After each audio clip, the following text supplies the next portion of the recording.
Ireland's Premier has said he will not dismiss the idea of building a bridge between Northern Ireland and Scotland, but insisted the UK must pay for it. UK Prime Minister Boris Johnson and the Democratic Unionist Party have spoken in favour of the idea. Last week Mr. Johnson described it as a very interesting idea, adding, "Watch this space." Leo Varadkar said he had discussed the idea with Mr. Johnson recently, revealing he told the UK Premier it was worth examining. But the Taoiseach said he had also told Mr. Johnson he would expect the UK to pay for it. At which point he suggested, no, the EU is going to pay for it, Mr. Varadkar said. So that's definitely not going to happen, because neither Northern Ireland or Scotland are going to be in the EU.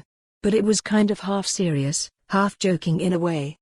But all messing aside, I do think at the very least a high-level engineering assessment should be done as to whether it is a viable proposal.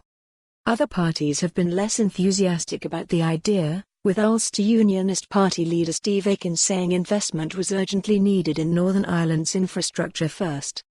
Mr. Varadkar said, "I know people dismiss these things out of hand, but they used to dismiss the Channel Tunnel as well, the idea of building a tunnel between France and Britain, and I know what I see when I see a bridge tunnel between Denmark and Sweden. When you fly over New Orleans and you see 110 miles of bridge, it's extraordinary," he said. "I think we need to at least check out is this viable in engineering terms and how much money it would cost to do." However, Mr. Varadkar said he is more interested in talking to Mr. Johnson about other projects the two nations could work on together, such as a high-speed rail link connecting Dublin, Belfast, and Cork, and better connections to the northwest. He suggested hourly trains between the cities as well as improving the A5 road to Londonderry and Donegal. Mr. Varadkar said he was also interested in the idea of a cross-border university, involving the Ulster University campus at Magee and Derry with Letterkenny IT, as well as the Greenway projects and the Ulster Canal.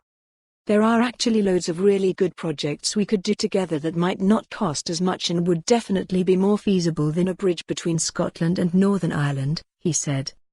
"But in my pursuit of those ones I'm not going to dismiss the one that the Prime Minister's particularly keen on." For more on this story, visit the news article link.